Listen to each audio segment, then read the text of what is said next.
Have you ever heard of a perfume that could hypnotize you? A fragrance so powerful, it was whispered to be a form of mind control. It sounds like something out of a science fiction movie, but what if I told you it was real? They called it the perfume that could captivate, that could make someone obsessed.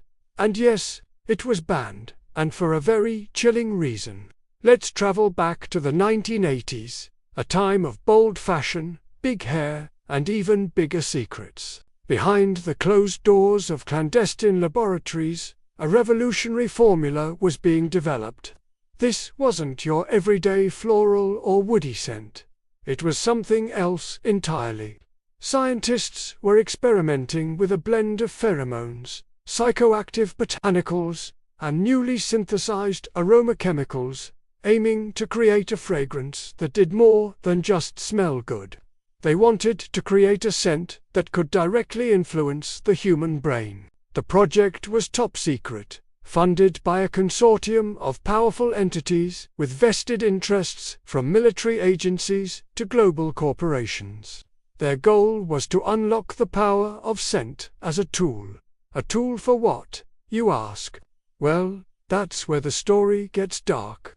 The initial name for the project was Project Chimera, a fitting title for something designed to be a hybrid of beauty and danger. The early tests were conducted under the guise of market research for a new luxury fragrance. Unsuspecting participants were invited to sample what they were told was the next big thing in haute couture perfume. They were seated in controlled environments, minimalist rooms where the only sensory input was the scent itself. A single spritz was released into the air. At first, the reactions were what you'd expect. People described it as intoxicating, unlike anything they had ever smelled before. It was complex, with notes that seemed to shift and change. One moment smelling like a rare, nocturnal flower, the next like warm amber and spice. But then, something strange started to happen. The test subjects' reports went beyond simple appreciation. They began to describe intense, overwhelming emotional responses.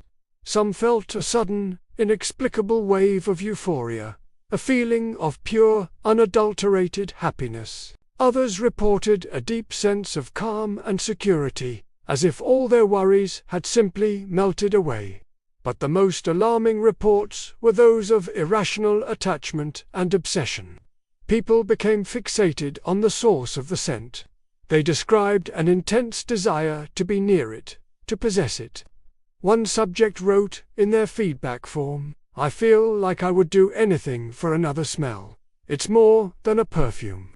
It's like a memory I never had but desperately need to relive." Another described feeling an immediate and powerful connection to the researcher administering the test, a person they had just met. The scent didn't just linger on the skin. It seemed to burrow its way into the mind, rewriting emotional responses and forging powerful, artificial bonds. The scientists behind Project Chimera were both terrified and thrilled. They had succeeded beyond their wildest dreams. They had created a chemical formula that could bypass rational thought and tap directly into the primal, emotional centers of the brain. The perfume was a chemical weapon, elegantly disguised in a beautiful bottle. The implications were staggering. Imagine a political leader wearing this scent during a negotiation, or a salesperson using it to close a deal. The potential for manipulation was limitless and terrifying. As word of these experiments began to leak, governments around the world took notice. Intelligence agencies classified the formula as a potential threat to national security. What if an enemy state got their hands on it? It could be used to influence elections, to turn populations, to sow discord without firing a single shot. The perfume wasn't just a luxury item.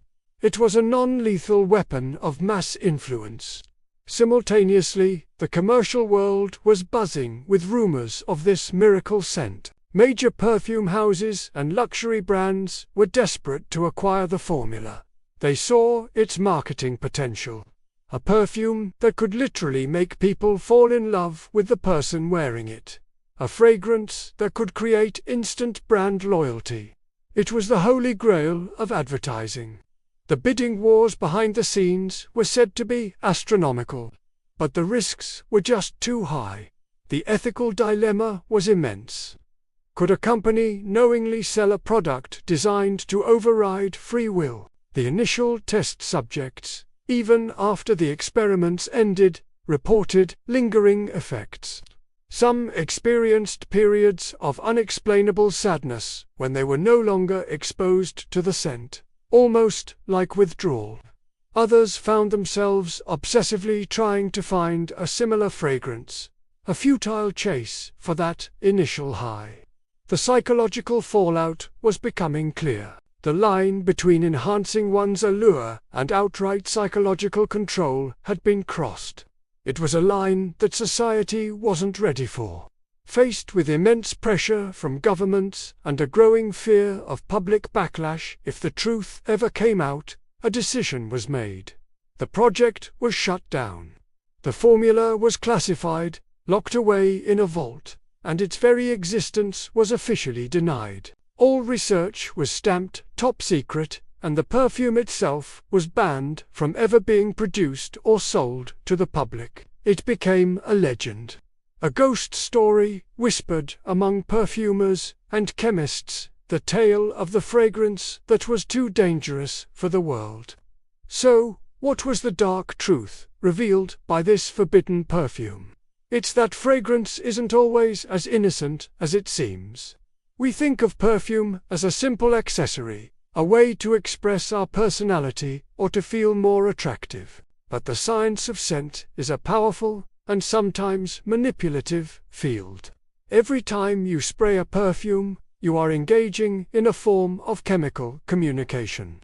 Brands spend billions researching how certain smells affect our mood, our memories, and our decisions.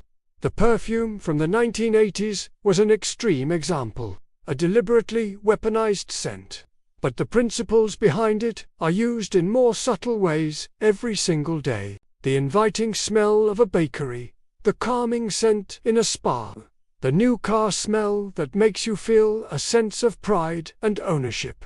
These are all forms of scent marketing, designed to guide your emotions and influence your behavior. The line between luxury and psychological control is thinner than you think. We are being influenced by scents all the time, often without even realizing it.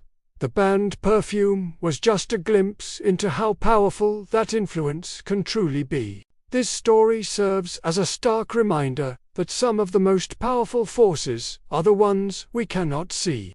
A simple scent has the ability to unlock our deepest emotions, trigger our most cherished memories, and, in the wrong hands, exploit our most vulnerable instincts.